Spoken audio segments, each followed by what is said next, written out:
Hey guys, for this tutorial, I'm going to show you how you can protect your Yahoo email account from hackers.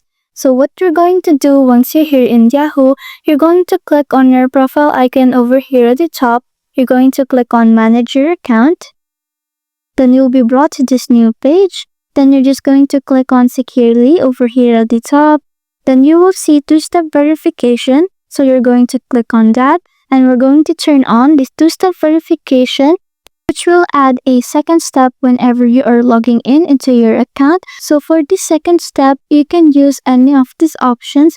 So you're just going to select which one you'd like to use. Either be the push notification on the Yahoo app. It could also be using your phone number or an authenticator app or a security key. So once you've selected your option, just click on that, and then you're just going to follow the instructions in order to set up the two-step verification. So I hope this helps, and thanks for watching.